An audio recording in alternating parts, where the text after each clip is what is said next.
Hey guys, my name is Mavi and I've spent the last 14 years in the plastic surgery and beauty industry, working alongside top board certified plastic surgeons. Now I'm an independent patient coordinator who doesn't work for any surgeon. This means I have unbiased reviews for hundreds of doctors and I can help you achieve the look of your dreams, whether that's a supernatural or a video vixen.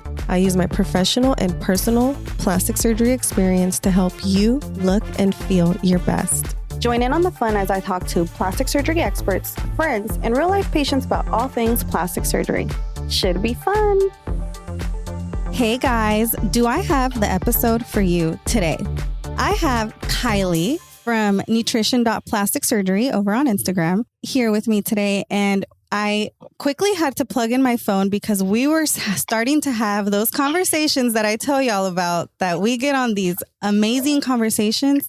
And then I'm like, oh my God, I wish I had plugged up my phone. Well, not today. Today, I plugged up my phone and we're going to talk so much about so many things, but mainly about what to eat, nutrition around plastic surgeries.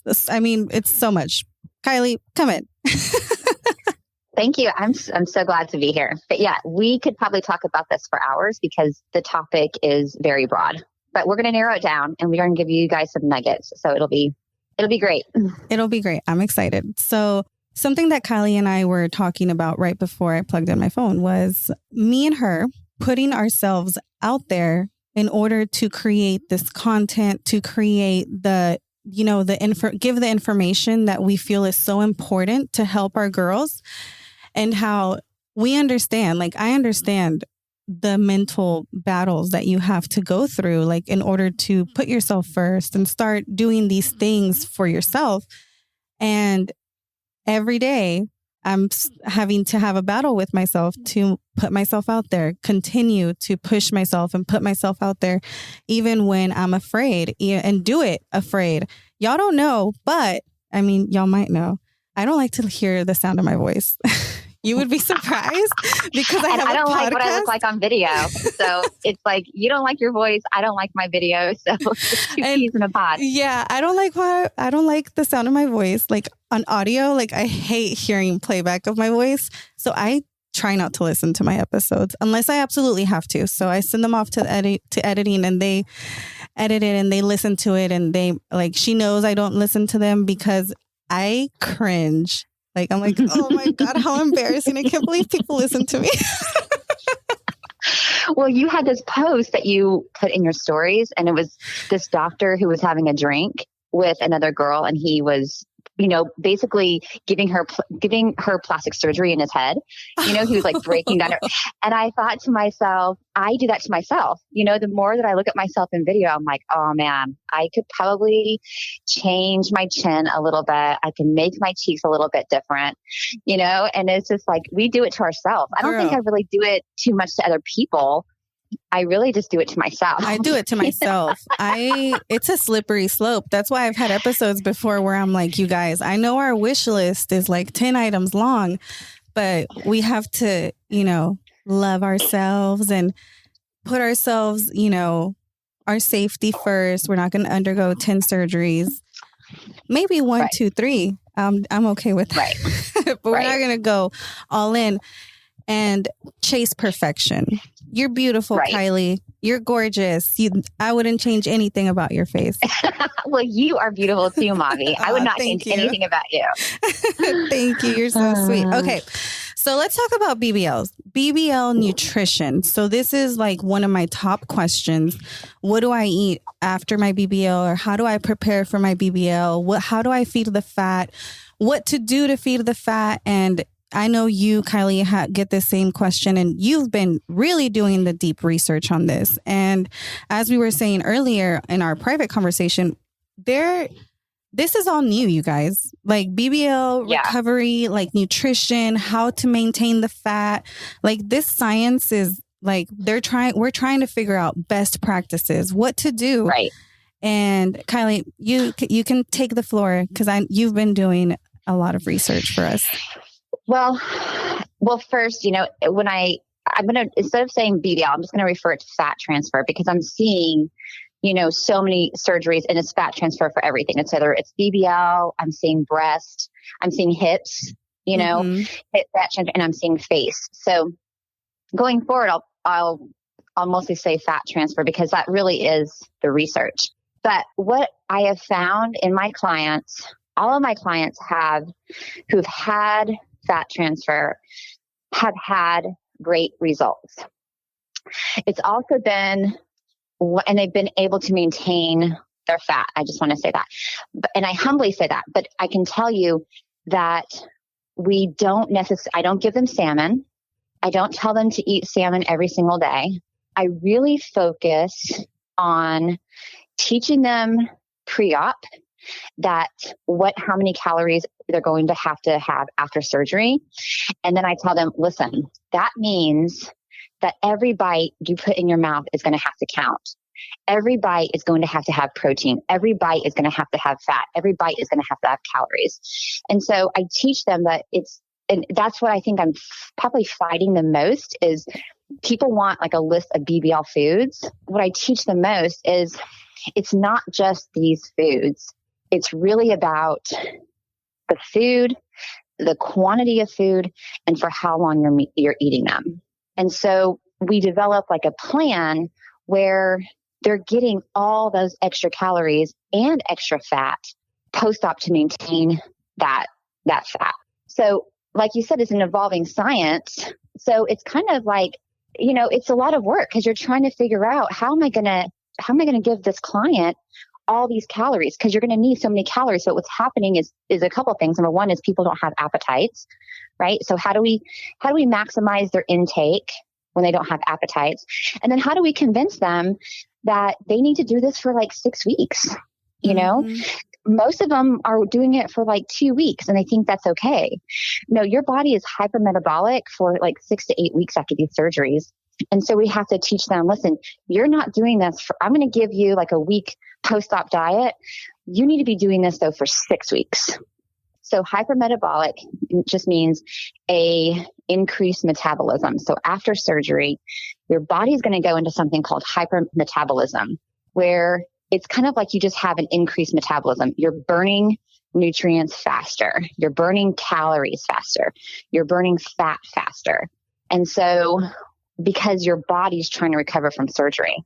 And so what I do is I say, listen, you're so hypermetabolic because your body's trying to recover from surgery.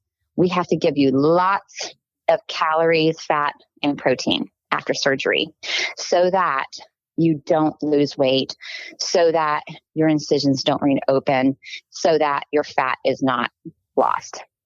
Absolutely. So that's the first thing. The second thing is some of the research that's come out is there's still lots of different research coming out. But if you saw, I think I did a video recently on vitamin D.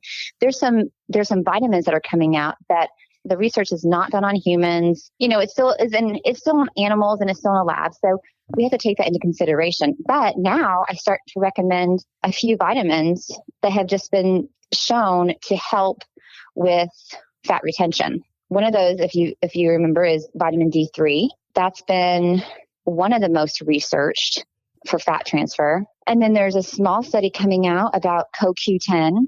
And CoQ10 is basically, it's like it works in the metabolism, basically in the mitochondria, like in your energy cell, like the energy part of your cell.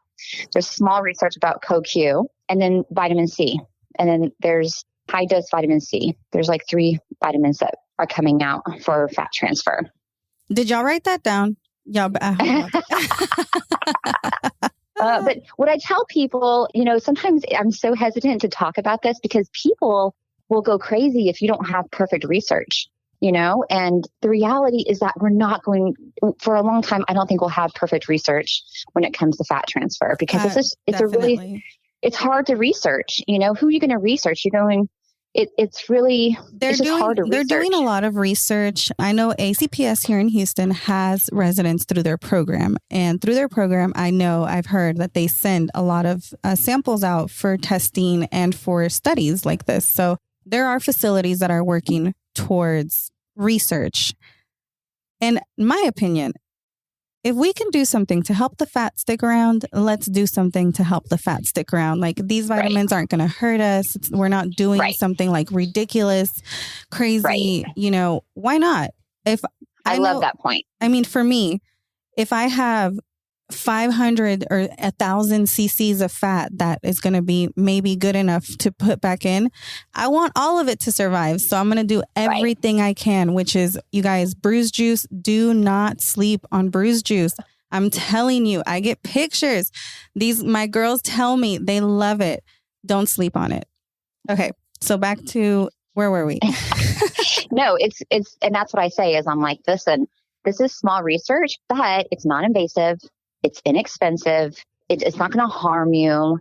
It's not a procedure. It's pretty simple. And if it can help you 10%, I mean, that's fantastic. If it helps you maintain 10% more, then that's good. That's kind of what the research shows. So things like that can help. Little things. Do you see a lot of women coming to you with wound breakdown? Yes. So that's fascinating if you want to talk about that. I would love, go into it, girl. Get into it. So I've had consults that, in general, what I want to say is I want to remain positive here, but I have people, a lot of the clients come in and they say, listen, I'm eating organic, I'm eating clean, I'm eating healthy, and my wound's not healing. And so I wanted to create education about this, but I did not want to sound conflicting. But what I want to say is, listen, I'm going to be super honest and you're not going to want to hear it. But eating clean, eating organic, and eating quote unquote healthy doesn't always equivalent to healing. And so these clients who come to me, I would say 50% of them, of my wound patients, they come to me and they're saying, listen, I'm eating healthy. Why aren't I healing? And what I want to really reiterate is, I'm going to recommend clean foods. I'm going to recommend healthy foods, and I'm going to recommend some organic foods. But what I'm going to do is make sure that you're eating enough of those foods. Everybody that I know, they're not hitting those goals because they don't know how. And that's why I started my program, is because I teach you how to do that. And that's really, I think, what's missing. The missing link is they're just not eating the right amounts for the right amount of time. And so what I try to teach people is, number one is eating healthy is relative, but eating for surgery is not, because there's science behind eating for surgery. Right. And so I just try to teach them, listen, you got to eat more. Mm-hmm. You've got to eat more. And I know that you're eating this organic food and this healthy food, but you're just not eating enough of it. So we've got to start increasing your calories and increasing your protein. Or if you're exercising week 3, okay, we need to stop exercising. Oh, and another thing is like with the BBLs, right? This is back in the BBLs. If they're not sleeping, some girls are walking around all day because they can't sit on their BBLs. So this is a good point for you, Mavi, is when you can't sit on your BBL for, everybody's different, right? So what is it, like 6? Everybody's different, like 3 weeks. Everybody's different, 3 weeks to 12 weeks, somewhere. So, I mean, you could be sitting on your side, but what are you doing? A lot of times you're standing or you're walking around. What is that? That's burning calories, right? You're burning calories. Mm-hmm. So not only are you eating for that, but you're also eating because you're burning calories because you're walking around all day because you can't sit down. But anyways, I don't want to go off on topic. But anyways, that's what I'm seeing with the wound. It's very important. It's very important. I don't think you're going off topic, Kylie, and I'm going to interrupt you a little bit just because I'm having to talk to women every day. And it's kind of the same situation where a lot of women are looking for surgery and they're like, okay, I want to have surgery in 2 weeks or maybe next month. And, my recovery will be 3 weeks and then I'll be good to go on vacation. And what happens is, you guys, what you think is a very simple, easy surgery, these are big surgeries. A tummy tuck is a big surgery. Liposuction 360, BBL, breast lift, breast reduction, breast augmentation. Like, these are big surgeries and we need to prepare. So what I have found, and since I've launched the podcast, I'm learning as I go because I talk to so many women and I'm hearing like, okay, this is a very common theme that I hear over and over again. Women aren't prepared to the full extent or really don't understand. And I see it in my Instagram stories where I have my girls I'm going to shout out one of my girls, Lola La Nalgona. She prepared her body. I watched her. She prepared her body for months before surgery. She ate, she went to the gym. She got tip top ready. Her recovery was great. She had pain, but it was fine. It wasn't like unbearable pain. She was still eating clean. I was watching her post all of her food, when she got back in the gym. And you guys, she looks amazing right now. Yeah. She's healed. She looks great. And I'm just so proud of her because I'm like, yes, this is exactly how I want y'all to do it. You get ready before. And I've seen it with a lot of my girls. Get them ready before. They have a great recovery. And then the lifestyle change is already there. And it's not hard to maintain the results that your surgeon gave you now. Right. It's not a big learning curve. And that's why, I have a 12-week program as of now. When this drops, I don't know how long it'll be, but it's definitely always going to be longer than 8 weeks because the learning part is before surgery is going to it's going to give you so much benefit after surgery. And so it's like the less of a learning curve, if you know what foods, like how you need to fill your plate at breakfast, lunch, and dinner before surgery, that is going to be so helpful after surgery. And then also I teach people, listen, I got to tell you, you got to change your palate. I know. You're eating sugar all day. Right. And so we've got to let's change our palate. And I promise you, that's part of the lifestyle change. Foods. Right. You'll appreciate these foods. It just is going to take a while. It's human, right? It's not going to always be fun. There's going to be a level of discomfort, but the discomfort will help you maintain that result. And it's so worth it. What I tell people is no matter what the discomfort is for plastic surgery, it's going to be worth it because you're going to love your body so much. You're going to feel so much more confident. You're going to love it so much. You're going to feel so much more attractive that whatever sacrifice you made is going to be worth it. You're going to be like, I would do it 10 times again. Right. It's amazing to see like the transformation. And you're so right about the palate because I can tell you that my palate has changed a lot. Yes. In the last year, probably. Like, for example, I hated papaya. I did not eat papaya. It is an acquired taste. Disgusting. Like that stuff is ugly. I am not eating that. I'll eat some cantaloupe. I'm a cantaloupe girl. Watermelon. I like the sweet, but I had to change because, I'm not. Remember, y'all have heard me talk about that I'm trying to eat for nutrition instead of for taste. So papaya. But you can do both. You can do both. Yeah, you can do both. I promise you.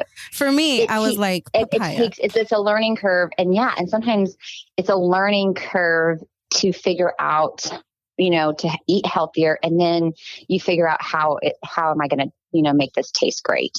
And so I try to tell my clients too, like, I want you to enjoy your food. That's why I'm so anti-eat salmon every day because I don't like salmon. And so I can't. And so, I eat it, but I have found ways to eat it. I have found ways to enjoy it. And I've also found ways that you can include, food in your diet that's going to benefit you and that you enjoy. You know? And that you enjoy. Because that you enjoy. You have to get used to it. You have to get used to this new lifestyle. And you have to remember that the way you were eating before had you where you were before surgery. Right. So that's a great point. You have to change. If you want change and you're going to pay 15, 30, whatever amount of thousands of dollars for this surgery, you want to maintain and protect your investment, protect, yourself, protect your body, take care of it, maintenance, keep your eating habits good. So, okay.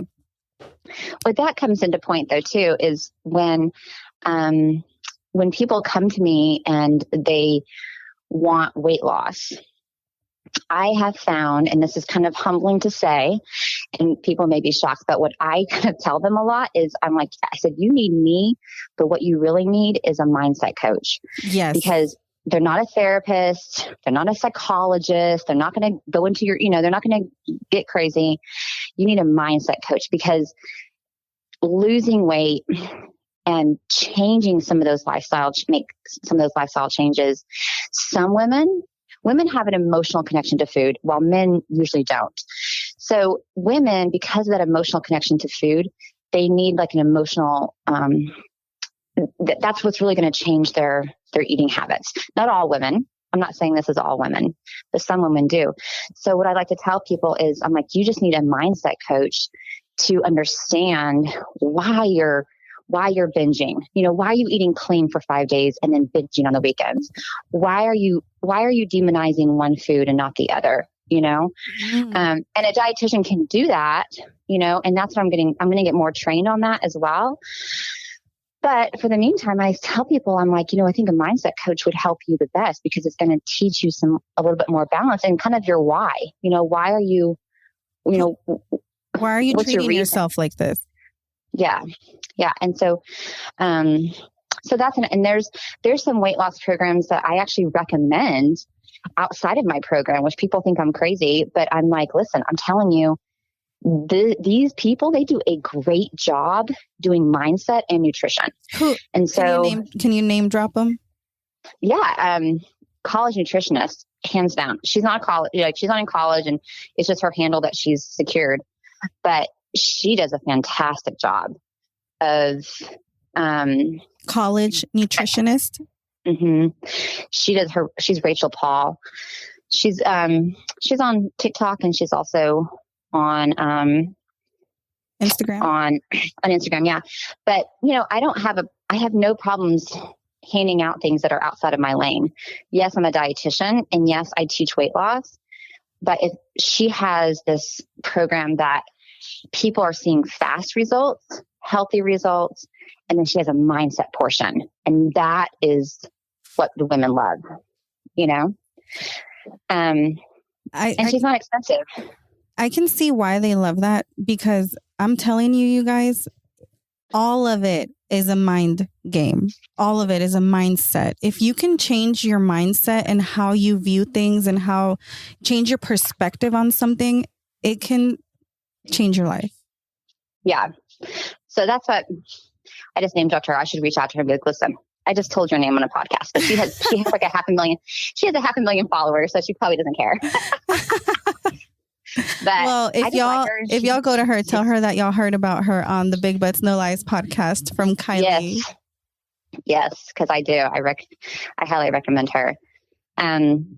But back to just eating, I think for post-op, what I've seen is, you don't have to, for post-op, in order to maintain that fat transfer, if you want to get back there. I don't know if you want to get back there, Bobby. Yeah, please. Okay. What I've seen is really, like, I did a video yesterday about, in that post-op meal plan, if you're going to be eating, making every bite count and hitting those protein and calorie goals. And that is something like quinoa with ghee. So you're adding in, you have quinoa, which is a complete protein. It's a carbohydrate, but it's also a complete protein. And then you add some ghee, which is low lactose. Some of the fat transfer doctors recommend like a dairy-free, gluten-free diet after surgery for fat transfers. And so ghee is like a low lactose food. So thinking that way about how I can create my meals with more calories that have more nutrition in them is going to be one of the best ways that you can keep that fat transfer. So even if you're not having an appetite, that you're still making sure that, you're eating something every hour, even if it's small, that what you're eating is very nutrient dense, and it's going to give you some extra energy after surgery for that fat transfer. Awesome. So that's really what I recommend. And then, in my program, I just do, the biggest thing is teaching the women, understanding, like I think one of the most eye-opening things that we do is I do a dietary recall. So I just ask them what they normally eat before surgery. And I just really pull back the curtain. I'm like, listen, this is really like, you think you're eating A, B, and C. You think you're eating a lot of protein. You think you're really eating all your nutrients, but I can tell you just based upon what you're telling me that you're eating, you're really missing a lot of nutrients. And so I think that's because we all kind of think that we're eating right, but if because you really we're not wrote sick, down, it's like, well, I'm not sick, so I must be fine. Right. But if you really wrote down what you ate, and I'm guilty of it. I mean, yesterday I was like, did I even have a vegetable yesterday? So, if you wrote down like what you wrote, you may be surprised, that maybe it's not as well-rounded as you think. And so what I like to tell people is, number one, that's why it is important to work with a dietitian, but also, even if you don't know where to start, to get on like a multivitamin, just as a starting jumping off point, and then working more on your diet pre-op.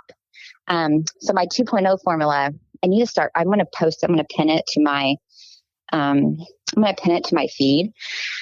But my 2.0 formula is just something to start to jump off with. And it's 20 grams of protein at every meal. And it's 2 cups of produce at lunch and dinner. And it's just a way that you don't have to measure. You don't really have to think. I kind of showed you, and I probably need to talk more about it, but it's just a simple way of looking at your plate or how you're eating in order to get in all of your macros, which are your protein, fat, and carbohydrate, and then your micros, which is coming from those produce, whether they're fruit or whether they're vegetables. So that's a good jumping off point if you don't know where to start for your plastic surgery, is starting to eat that way. And it doesn't have, 2 cups sounds a lot. It's really not a lot. And then getting on a good multivitamin. I think that's a great jumping point, at least somewhere for them to start. Let me tell you guys, I don't know if y'all have ever tried cauliflower in the air fryer, but I tried it because I heard from Dr. Foostock in one of these past episodes that cauliflower is really good for you and it has like anti-aging properties. So I've been trying to eat more cauliflower, which I wasn't a big cauliflower eater before. So I'm trying to find like good ways to eat it that are appetizing. And one of those ways was in the air fryer with a little bit of olive oil, some salt and pepper. I have all these like different seasonings. I just toss them all in there sometimes. Just see what's up. Throw it in there. And you know what? And that's what I tell people. I'm like, listen, don't think that you have to steam your vegetables and eat them plain. You can add flavor to them. You'd be surprised what like 1 tablespoon of ghee or 1 tablespoon of olive oil, how that will completely change a dish with seasonings. Mm-hmm. And so just slowly incorporating that, you're not going to get it right all the time, but slowly incorporating that is going to be a way, because this is what you're doing. Even if you just think you're eating your vegetables, what you're doing is you're preparing your gut for surgery, because that's what that produce is doing to you.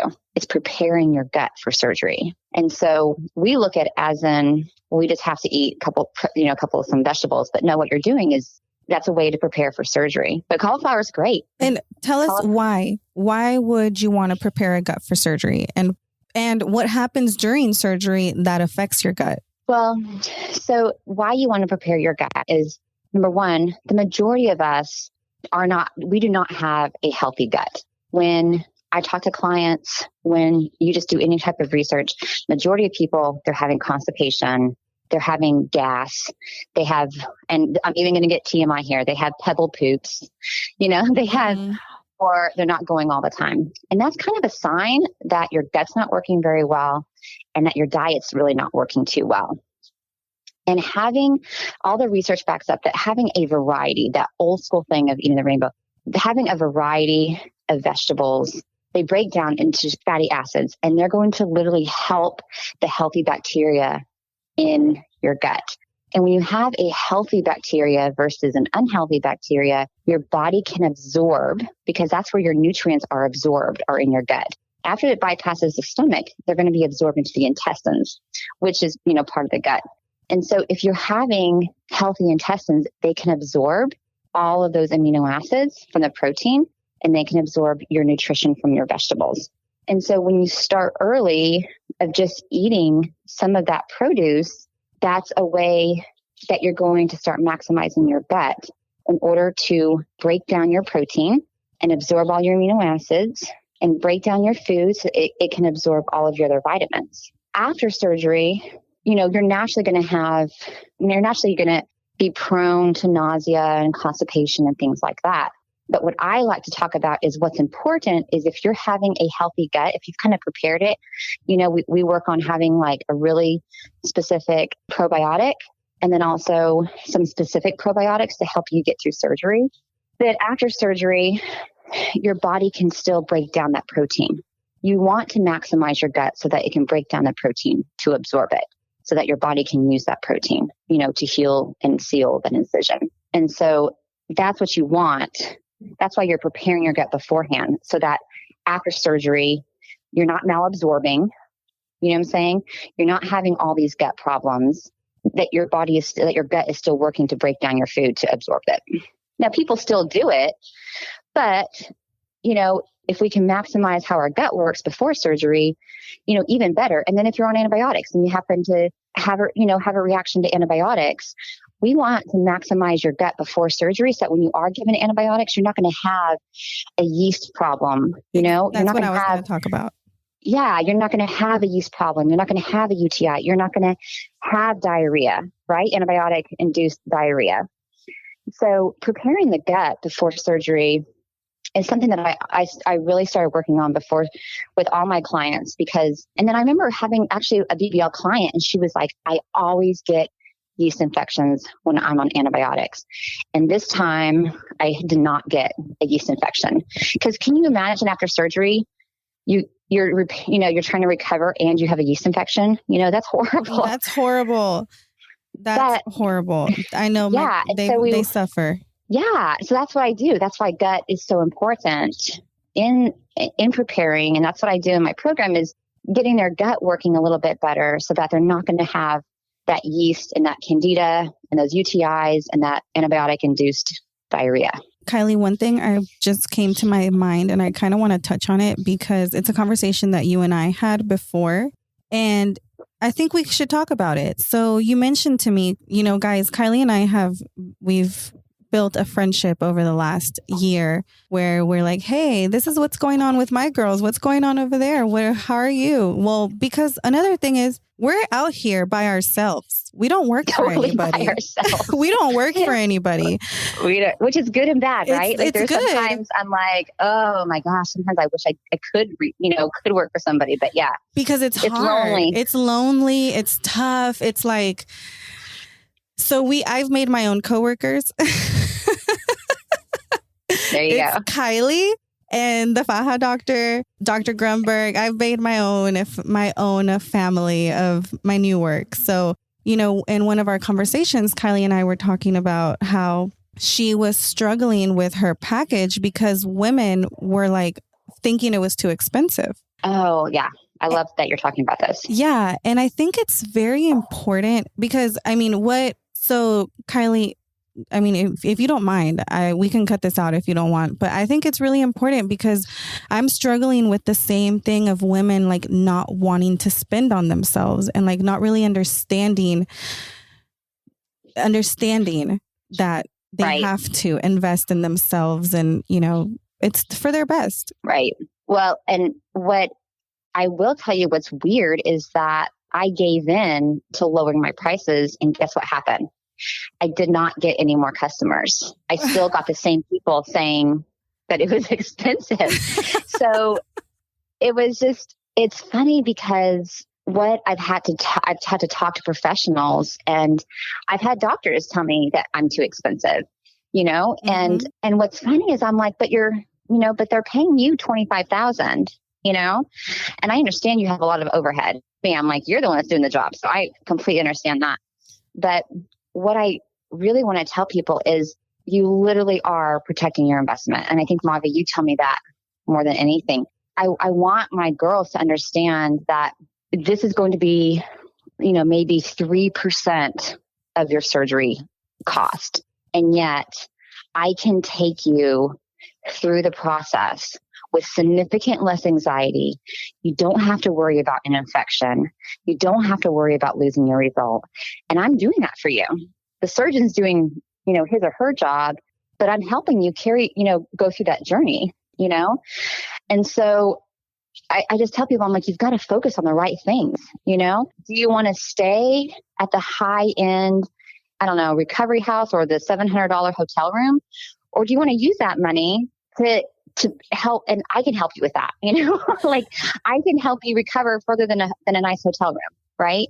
So I like to encourage people to say, listen, you've got to look at what is important. And I've seen people suffer after a surgery, and there's no price you can't put on that. I know. There's no price. The thing is, when people don't understand how to eat, for example, after surgery, and they're hungry, they didn't prepare. And I teach my girls, like, I want you to be prepared before you come home from surgery. Everything has to be done at home where you are ready. If you're recovering at home, or if you're recovering at a recovery home, they'll take care of it. But if you're at home, setting yourself up for success along the way is the best way to prevent complications, anxiety, just general anxiousness. Am I doing this right? Am I losing it? Am I going to take care? How can I take care of this? So many things go through your mind during recovery. And y'all know it's an emotional roller coaster. And I feel like when you have something that you're like, okay, this is what I have to do. My plan for my meals, you're understanding how to eat, you're understanding how to take care of yourself. Even if you don't have food ready, when you already have the knowledge on how to do it, it's easier for you, instead of, well, what do I eat? Well, let me look online. Let me see, what are they doing over here? What do other girls recommend? And then you go down the rabbit hole of Facebook. Yes. And before you know it, you are not eating. Now you're not eating because you want to maintain your results, which I see on the Facebook groups, which is why I tell my girls, please get out of Facebook groups, because that is some of the worst information I have seen, where they are crash dieting right after surgery. They're not following doctor's instructions, and they're doing what somebody told them to do on Facebook. Right.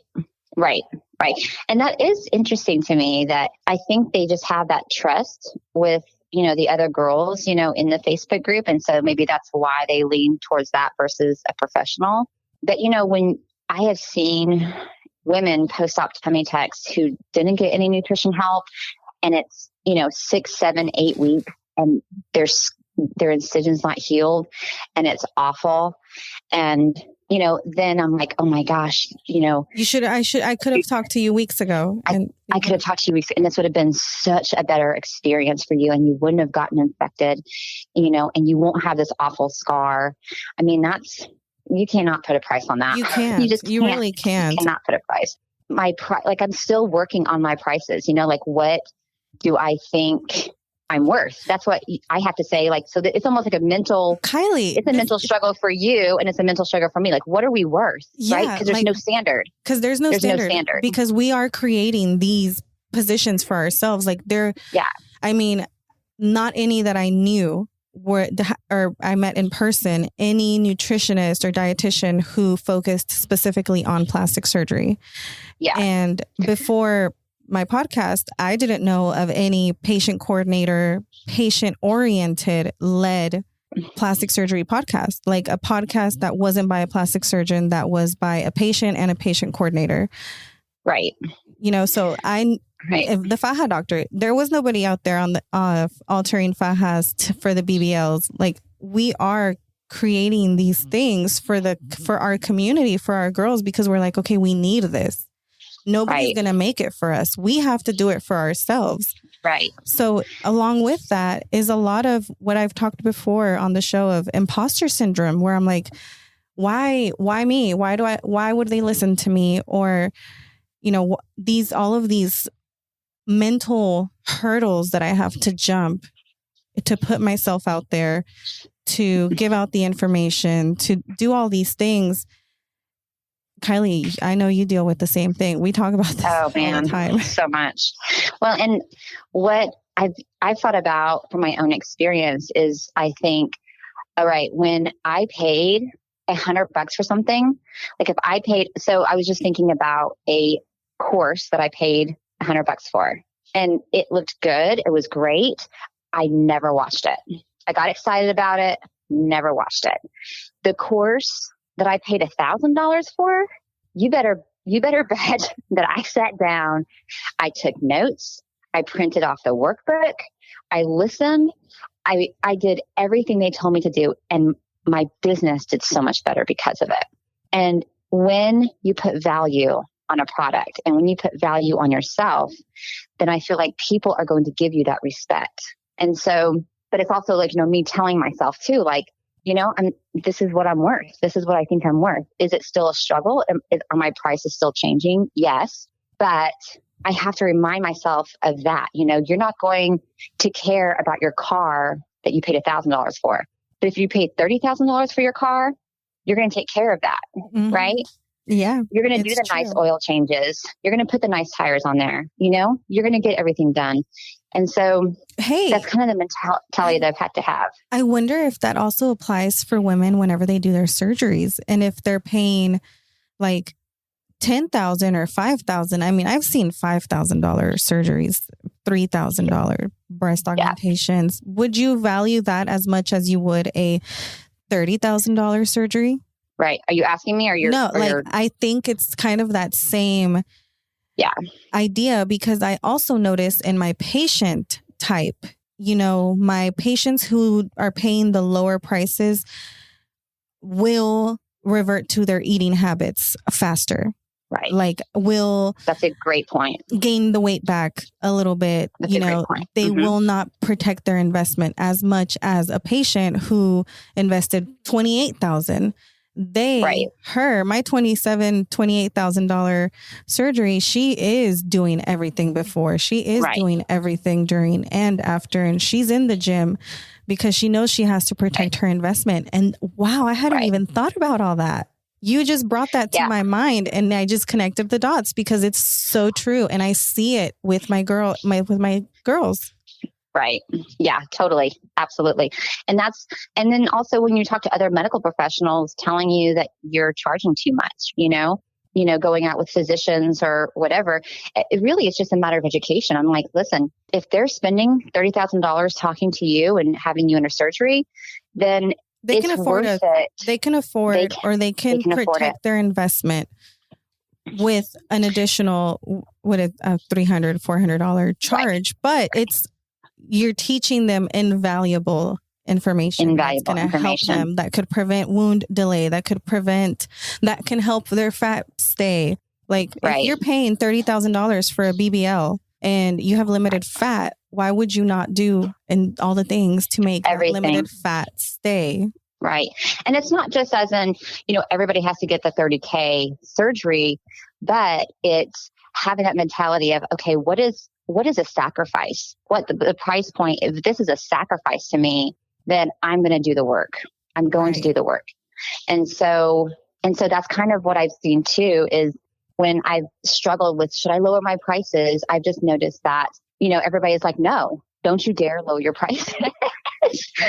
Because it's like, when they look at you as an investment, then they'll do the work, and then, so it's more of like, what's a sacrifice? Because when people tell me that they can't afford it, I kind of say, I just think, well, that's okay. Because, we always say we can't afford things, but we can also afford some things. Right. So I think it's all relative. Where are we going to find it? It's all relative to and expensive is different to every person. Right. So it's ever moving and ever changing. But what's not is that we need to value ourselves. If we are paying any amount and putting ourselves under general anesthesia, having surgery, going through recovery, this is a major surgery. These are major surgeries. And we need to take care of ourselves, which is why I really wanted to have you on, Kylie. And we always have such great conversations. You and I, we have such good conversations, because right now that you brought up something about the doctor telling you were too expensive, it kind of sparked this thought. that I've been having to deal with, my general practitioner and a dermatologist, and going back and forth, and just the difference in care from my PCP to my dermatologist, and like the difference in how their staff takes care of me, how they talk to us, if they give us a call for an appointment reminder, like all of these things.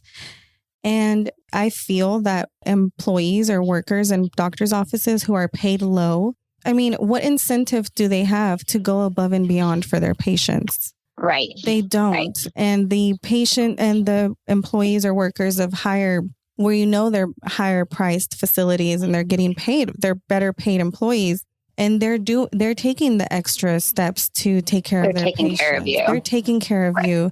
And I just, man, sometimes these doctors' offices, shut up.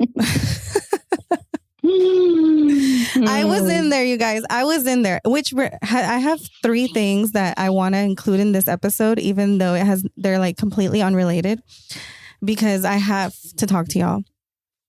Let me write it down before I forget. Okay. So number 1, I wanted to talk to you guys about, you guys have heard me talk about how to sleep after a tummy tuck BBL.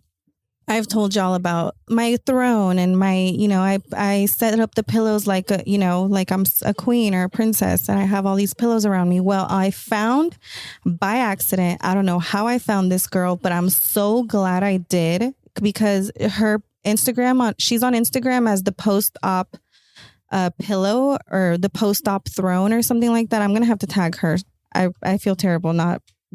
Let me look it up so I can tell you guys, because I found her page and that is the exact same thing that I want y'all to do. That's what I want y'all to do. If you are looking for a way to sleep after your tummy tuck, BBL, your surgery, this is going to help you sleep. It's a game changer. So she's on Instagram as the post-op pillow queen. And she has something that she calls the throne. And it's like a whole bunch of pillows set in this like perfect way for you to just scoot your little booty in there and lay on your throne, put your head back and fall asleep without being worried about putting pressure on your butt or being overextended from your tummy tuck. You can, you're going to be in the perfect position. You're not going to, if you're doing BBL only, you don't have to lay on your stomach all the time. You can sit in specific ways, like this way, put it on the couch, put it in your bed. You can lay on it. The most important thing in the first couple of weeks of surgery is sleep. You need to sleep. That should be up there. The number 1 priority is I need to find the best way to get comfortable so that I can sleep. You'll feel better. You'll heal faster. So sleep is super important, you guys. We talked about it earlier. Kylie said, BBL girls and how they're walking, they're burning calories. You can sit. Go look at that pillow. Even if you don't get that, but that's the idea. Fix your pillows like that. You can sleep. And that what's so funny is that, think about that, like you're burning calories because you're standing all day. I mean, this is part of maintaining that fat, through conserving your calories. I'm saying, because you won't be walking all the time. You won't be standing up walking all the time. I don't want them up walking all the time. I think you can sit on your butt. So, you can sit on soft surfaces. You can sit on BBL pillows. I have one from Forma Tu Cuerpo here. They have a nice BBL pillow. For me personally, when I went through my BBL, this stuff was barely starting to come out. I had my BBL in 2017, like BBL pillows. All of this was like a whole different world. Yeah. I'm telling y'all, the plastic surgery recovery world has evolved so much in the last 4 or 5 years, especially since COVID. Like it's exploded since COVID. Right. So it's all new and everybody's trying to figure it out. We're all trying to figure out the best tips, tricks, recovery ideas. Okay. So that was one thing. The other thing I wanted to talk to you guys about is J plasma. So a lot of you guys ask me about J plasma. Should I get J plasma? Do I need to get J plasma? And this, I'm going to tell you guys what my experience has been. And I'm going to give you 2 thoughts on it, and then you make your own decision. So J plasma is like heat. It's skin tightening. They do it during your surgery where they're using some heat to make your skin retract. The facilities that I worked at did not do J plasma at the same time as liposuction. And the reasoning I always heard was that's how you get higher risk for burns and for complications from liposuction. I've told y'all before at the facilities that I worked for and the doctors that I've worked with, we didn't see a lot of the complications that I see out here. Like we didn't see 3rd-degree burns. We didn't see this type of stuff. And I know that a lot of it has to do with my doctors were always super safe, and which is what has taught me that I want my doctors safe. I want to be safe above everything. I want to be safe. So J plasma was not something that we recommended, that we used. If there was loose skin, most likely it was going to get cut out. Most likely. We're doing a tummy tuck. And that's the third thing I wanted to talk to you guys about, because this is one of my other most common questions. It's, should I get the liposuction or should I get the tummy tuck? And my answer to that is this. If you have skin loose before, liposuction will probably make it worse. It will not help it. Will not help it. Very specific cases where you have a little bit of loose skin and you have liposuction, it can retract. There is cases, but it's very specific, very not for the cases that I'm seeing. Like if your skin is hanging, like if you have a hang, like a fold or anything like that, your skin will retract. But is it going to retract to a flat belly like a tummy tuck? No. And I'm sorry to tell you guys, and I talk to at least 5 women a week who have had liposuction in Florida and should have had a tummy tuck. And now they're upset because they should have had a tummy tuck. They're going to have to pay for surgery again. And this is a very common thing that I hear where they're like, oh my God, I paid $15,000. Didn't the doctor recommend that? I want to put that in. What did the doctor tell them? A lot of times they do, but women fight and they're like, no, I don't want the scar. And this is what I want to tell you. And I've been saying it is the scar is not that bad because you can hide it under your panty line. Your loose skin around your belly button, you can't hide that. You can't hide that. So just go for the tummy tuck. The recovery is the same as lipo. No, it's not the same. I'm lying. It's not the same. The tummy tuck recovery is a little bit more difficult. But what I mean is it's still intense. You're still bent over. You're still bruised. You're still in a faja for 6 to 8 weeks minimum. None of that changes because you didn't do the tummy tuck. You're still going to be in a faja. You still have the same recovery. It's still going to be intense. Okay, so then the other question is, well, what if I want to do a BBL? So if you want to do tummy tuck, lipo, BBL, my recommendation would be to do the liposuction BBL first and then come back and do the tummy tuck. Because if you have touch-up lipo, if you need anything that needs to get touched up, they can do more fat and put it in your butt. They can get more fat and put it in your butt. So, oh, I like that. Yeah, if you need any touch-up, you're already going to be back in there for your tummy tuck anyway, and they can, touch you up and do more BBL. The other option is doing the tummy tuck first, healing from the tummy tuck, and then coming back and doing the liposuction. But in my opinion, if you want your skin to be the tightest, on your tummy, if you're like, I'm going to do it and I want to get it as tight as I possibly can, do the liposuction first and then get the tummy tuck. That's my recommendation. And that's it. Those were the 3 things I wanted to talk to y'all about. I have to jump on here and talk about these things sometimes without a whole episode. Maybe the next episode, I should just answer questions like that. Oh yeah, like a Q&A. Yeah, like a Q&A, because I have this very... Your stories are only going to last for 24 hours. You answer amazing questions in your stories, but they don't live.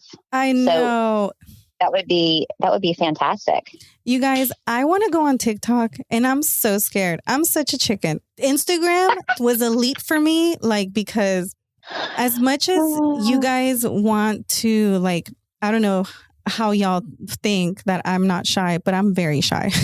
I'm shy. I like to talk, but I'm very shy. I like to put myself out there because I'm very sensitive and my feelings get hurt easily. And I feel like if I put myself out there on TikTok, somebody's going to say something negative and it's going to hurt my feelings. And I'm trying to work through it, you guys. I'm trying to change my mindset on it. I've already, done it for the podcast. Like, why can't I do it again for TikTok? And somebody put it in a really good way for me. And it's like almost got me through the threshold. He told me, you're doing a disservice to your girls who you're supposed to be serving by hiding, because you can't provide the information if you're not putting yourself out there. Ooh, that's good. I know, right? I was like, preach. That's good.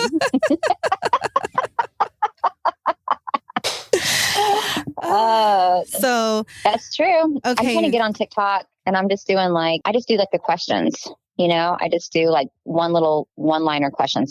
My TikTok is completely different from my Instagram. I think I want to do answer questions. I want to go live. So I have a few people on TikTok that I want to go live with, but I can't go live until I get to 1,000 followers. So if you love the podcast, go follow me on TikTok. Let me give you all my handle. I think it's Plastic Surgery Podcast or something like that. Yeah, Plastic Surgery Podcast, Latina Plastic Surgery Podcast. So go on there. I'm at 570 followers. So you guys can y'all get me to 1,000, please? I'm hovering at 960 or something. I'm you're almost there. You're almost there, Kylie. Give us your TikTok handle. It's Nutrition Plastic Surgery. Perfect. It's the same one. Help us get to 1,000 so we can go live. Yes. All right, Kylie, anything else you think we need to tell our girls before we sign off?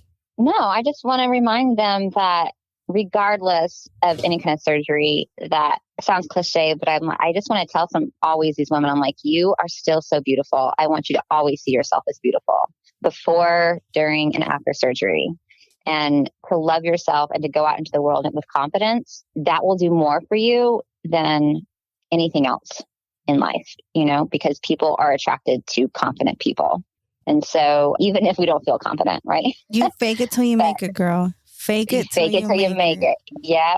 Sometimes. So you're doing a great job. And so I know that you're going to continually to be a huge success, Mavi. So I just appreciate what you do. Yeah. I mean, you're a rare voice and the voice of truth, right? And so there's so much craziness out there that it's nice to have a solid voice that people can listen to, and they know that you're not going to lead them astray, and you're not jumping on trends, and you're the safest route through their surgery journey.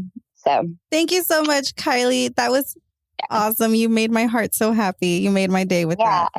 Yeah, you're so welcome. I'm so glad that we've connected. Me too. I'm so happy that we've been able to build this community for our girls who are looking for this type of information, and there's nothing out there. And I can't tell you how many times I am on the phone with a consultation and they'll tell me man, I wish I had found you in 2010. I wish you were around in 2018. I wish you were around before I went to Miami. I wish you were around before I went to TJ, because I would have never done it. And these are stories that I'm hearing all the time. And it's kind of what fuels my fire of I have to keep doing what I'm doing, because there's women out there who are on that boat, and I can still find them before they make any mistakes or get botched or end up doing something that they regret later. So I'm very happy with my life doing this. It's very fulfilling. Sometimes it's a little lonely. Like Kylie said, it does get lonely because we're the ones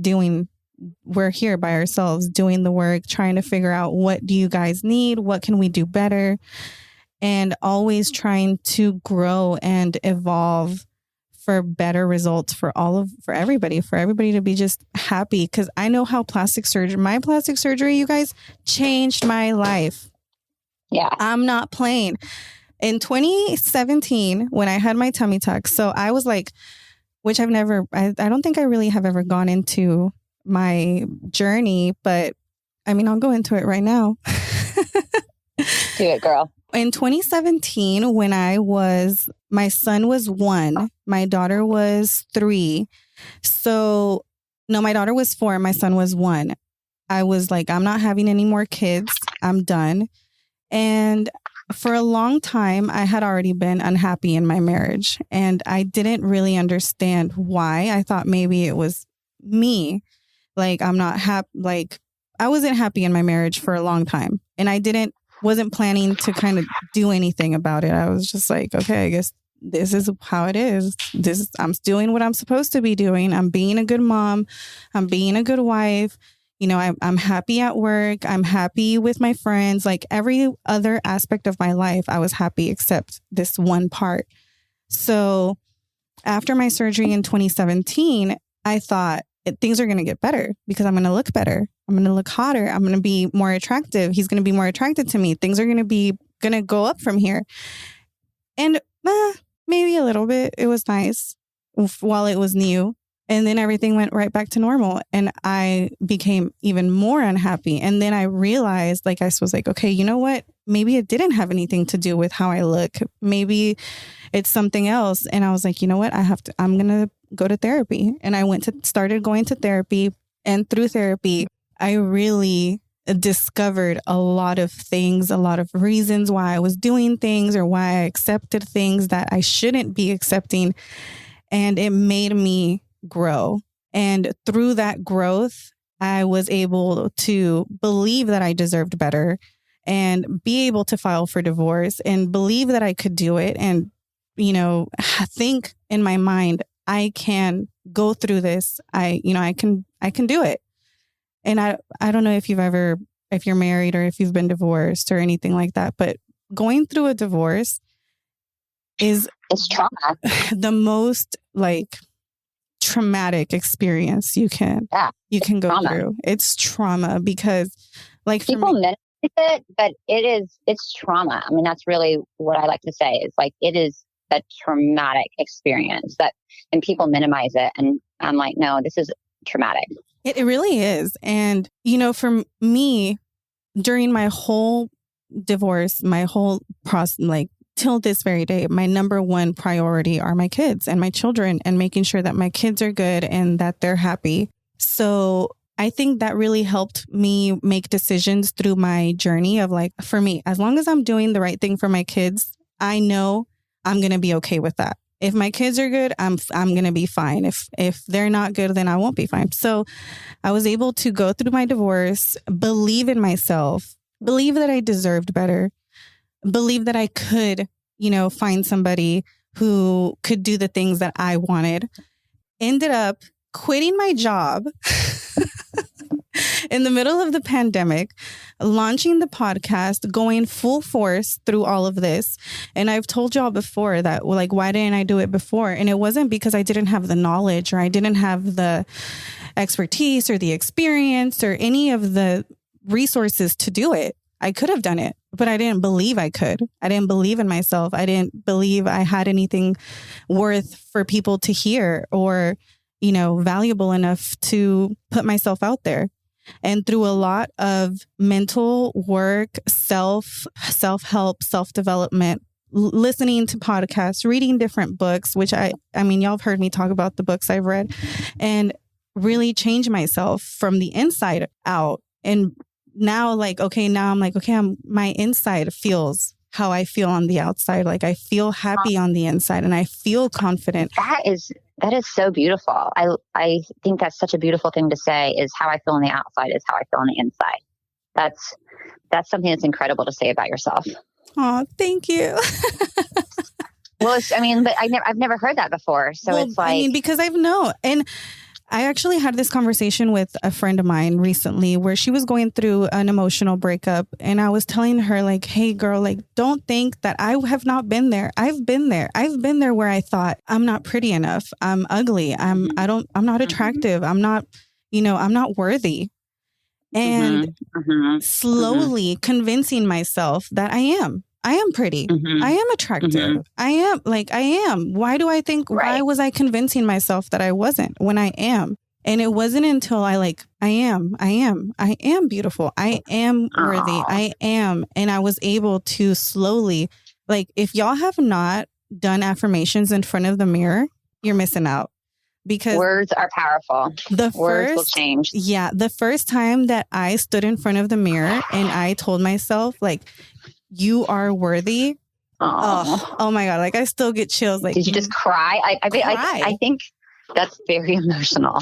Like, just cry. Very just raw. like, oh my God, just cry until I'm like, oh my God, like I am worthy. I am worth it. And that's why I tell you guys, and I post, like, you're worth the investment. You're worth it, because I hear you guys tell me, like, oh, I'm, you know, I could use it for my kids to take them to Disney, or I could go do this for my kids. And yeah, you're right. You could, but you can get that money again. You can do it again, and you will not regret spending that money on yourself. And even if it's not with surgery, spending that money or that effort, that energy to change your mindset will change your life 100%. It'll also change the way that your relationship with people in your life. You know, I tell my kids now all the time, I don't puff them up, but I just say, you look so beautiful. You are beautiful. Because the world is going to tell them that they're ugly and worthless. And society is going to tell them that they offer nothing, you know, that they can bring nothing to the table. But when you have that confidence in yourself, you can go out into the world and speak that over other people's lives. And the more that I speak to women, the more I'm like, we are all broken. You know, we are all broken in some aspect. We're all just a broken bunch of people. Seriously. And so, and it's not broken in a bad way. It's not like broken. No, it's just like we all have these wounds and these things that we carry around with us that we suppress for a lot. Yes. For a lot of us, we suppress. And actually, that's why I made that post yesterday where I'm like, I have some of the most amazing conversations. You need to have more of those posts. It was so good. I was like, oh, this is so beautiful. Well, it's because it's true. And I hear it. Like my girlfriend, I'm like, oh, I know right now you feel ugly. And I've been there. I have felt ugly. I've looked at myself and just been like, oh my God, like you're so ugly. And slowly having to believe and change my mind, change myself, change what I believed about myself until I believe that I am pretty. Well, and also identifying the sources of why you feel that way, right? So I felt that way. I felt fat and ugly and stupid all like most of my life, right? And I had to sit down and say, where did I learn that? Where did that come from? And once I found that source, then number one, I forgave that person, because you got to forgive. But number two is I didn't give that person any space in my life, you know, or people, you know, because it was really a group of people, you know, and being like, okay, you spoke this into my life. You weren't malicious in it. You didn't mean to speak that into my life, but you did.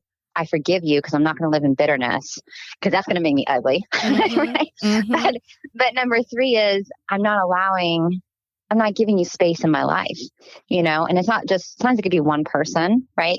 But it could be several people, right? And you're just like, I'm just not allowing that anymore in my life, because I know what I deserve and I know who I am. And you taught me that I was worthless and I was fat and I was ugly and I was stupid, you know? And so it's so interesting how as we grow, as we grow, we're setting boundaries. Like for me, I set a boundary very similar where I was like, hey, like nobody talks to me like that anymore. Like I don't hear, nobody raises their voice at me. Like nobody talks to me in an aggressive tone. I don't hear that at all. Like, no. Call me back. Call me back when this is not the tone. Which before was a very impossible boundary for me to put out there.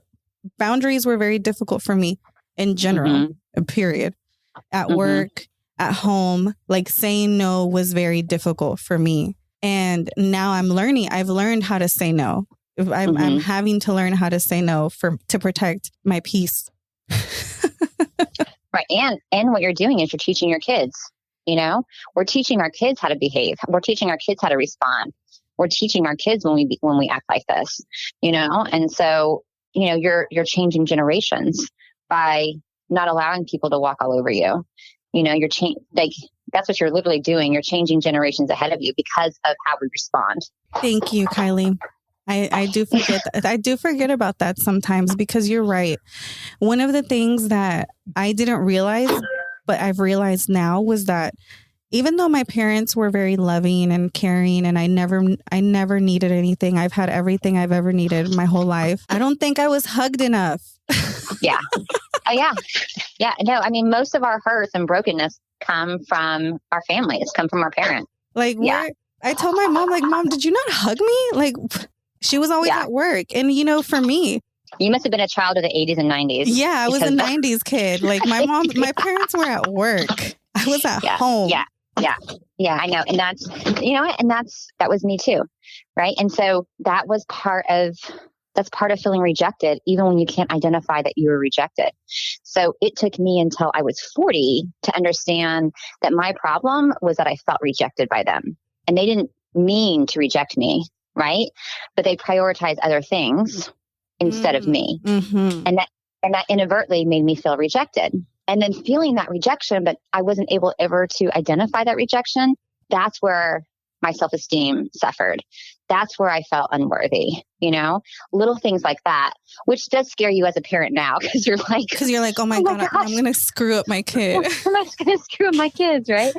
But once I realized that, like, you know, I just identified, I was like, wow, I felt rejected because of what my parents did A, B, and C. You know, like you. Yeah. You were never hugged. Your parents were working. You know, that's probably feeling rejected, right? Probably, yeah. And so once I identified that word, I tell you, at 40, that word changed my life. It completely changed my life. And it changed every relationship that I've ever had because I recognized that I felt rejected from previous relationships. And then I brought rejection into all my other future relationships. And so once I recognized that I don't have to feel rejected, you know, I don't have to feel this way. Most people who rejected me didn't mean to reject me, you know, then I was healed of that and I was able to move forward. Wow. And that's amazing because now you're more like for your kids, you're aware of that and you will try not to do that to your children. Yeah, because I found myself rejecting one of my kids and that scared the crap out of me because it's cyclical.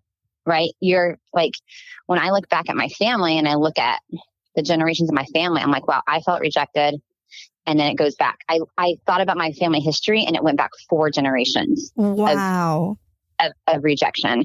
And I was like, that is why, you know, they don't have self-esteem. It's because they were rejected, you know? And it like I want to point out, it wasn't malicious. It wasn't like a malicious rejection, you know? They weren't like, you suck, you know? No. They just never made you important. They never made you a priority, you know? And so once I realized that rejection changes everything, and then it was like, it could be passed down. And then I noticed doing that to one of my children. And I noticed I was doing it to my husband too, just because I was taught that. I was like doing what I was taught, you know, I didn't even know I was doing it. Mm-hmm. I'm dealing with that too. Learning. It just changed everything. It changed everything. It changed every relationship. You know, it didn't mean that they apologized because they sure as heck did not apologize.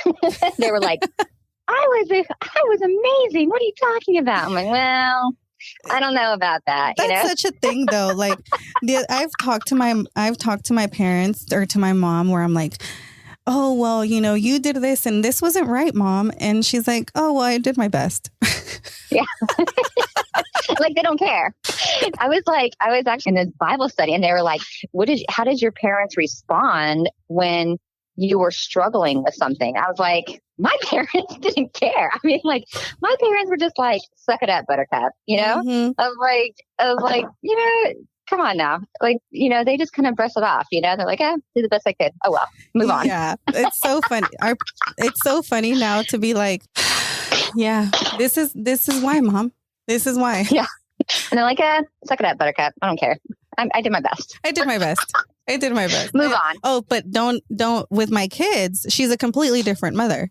Well, I mean, my mom's so great. I know. The thing is, for me, I'm like, I can't even complain because my parents are so great. And this is all stuff that happened when I was a kid. Like, yeah, I know. I'm telling you, we live with our childhood trauma for years. Forever. So, yeah.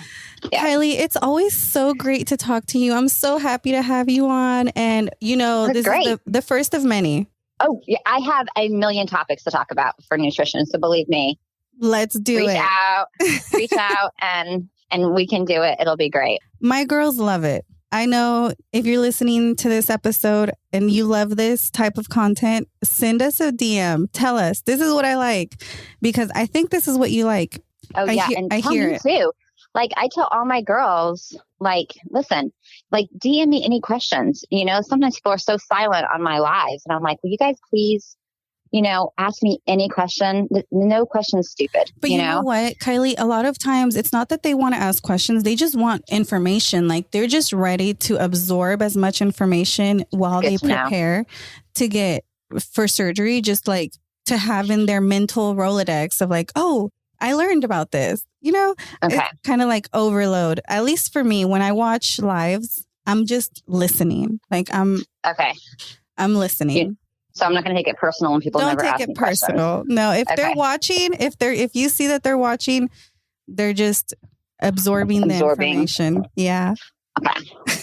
I'll see you guys next week. Always a pleasure. Thanks, Mavi. I appreciate it. Okay, so now we heard everything from Kylie, what we need to do to prepare for surgery and how important nutrition is during your recovery and before your recovery, how we set ourselves up for success. Kylie, I'm so happy to have had you on the show today. I want to remind our girls too, if you are on your plastic surgery journey and you have no idea where to start, if you're like, oh my God, I want to have a tummy tuck so bad, or I want to have a mommy makeover so bad, but I don't know where to go, or I want to have a BBL. And this is the one that I really want to talk to you guys about, because you can say, I want to get a BBL so bad, I want to find a doctor. And you could end up somewhere where they do not do BBLs properly, or they do not do BBLs the right way, but they say they do BBLs. And that is when I see a lot of unhappy patients with fat transfers that don't stick, or they go into BBL surgery and they're like, oh my God, my doctor's going to, snatch me up. And then they come out of surgery and the doctor's like, oh, I put 600 cc's per butt cheek, or, 300 per butt cheek. And you're disappointed. You're like, what the freak? I was expecting 1500 cc's per butt cheek or 1000 cc's per butt cheek. So not all of them do it like that. It's very specific surgeons who do it like that. So I want you guys to avoid the heartache of going to a doctor who will not give you the results that you're looking for. And I'm not saying that the results that they give are bad. They have beautiful surgery. They have beautiful results. But when you're looking for a BBL specifically, you cannot just go to anybody. You have to go to somebody who actually does BBLs day in, day out, does a lot of them. You have pictures, not just from on the operating table, but, 6 months later. And y'all know I got those doctors on my list. So if you are needing help, do not hesitate to reach out to me on Instagram, on my website, www.bigbuttsnolies.com. I love you guys. This is it for me. I love getting your messages on Instagram telling me, like, I got one yesterday and she told me that my podcast helped her not feel shallow and not feel like she's being vain for wanting to get a tummy tuck. And I'm so happy. That makes me so happy, because no, girl, you're not vain. Do it. Do it. We as moms, or myself as a mom, and a lot of my patients, a lot of my girls as moms, we always put ourselves last. We're always last in line.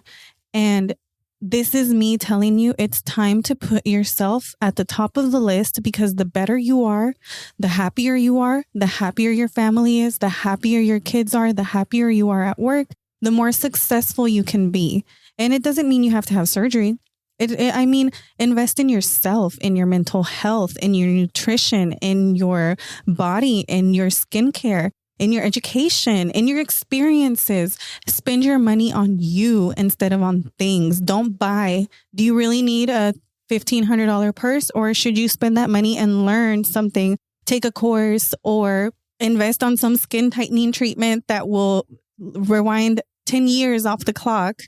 Start investing in you wisely. Spend your money wisely. You don't have to have a ton of money, but the money that you do have, spend it, be smart, be a smart consumer. And that was it. That was the end of my rant. I love you guys, and I will see y'all next week. If you enjoyed this episode, please go on Apple, write me a review. It's the best way for other women who are just like you, who need help, who are looking for information, valuable information on the internet. This is how they're going to find it. So go on Apple, give me a 5-star review if you love this podcast. If you want to support the podcast, the best way to support the podcast is through the website. If you need help through your journey, if you need help finding a surgeon, if you want to join the membership, if you're looking for Bruise Juice, you guys don't sleep on Bruise Juice. Y'all know I have my Bruise Juice 30 coupon code for y'all to use if you're having a BBL, if you're having liposuction, if you're having a tummy tuck, if you need to be using Bruise Juice all over your body. Stop using those other brands that are not tailored for your post-op recovery. Bruise Juice is formulated for your recovery. It's amazing. It nourishes your skin. It helps your fat transfer live. Don't sleep on Bruise Juice. Bruise Juice 30 is the code. And don't forget, new episodes every Monday. I'll see you then.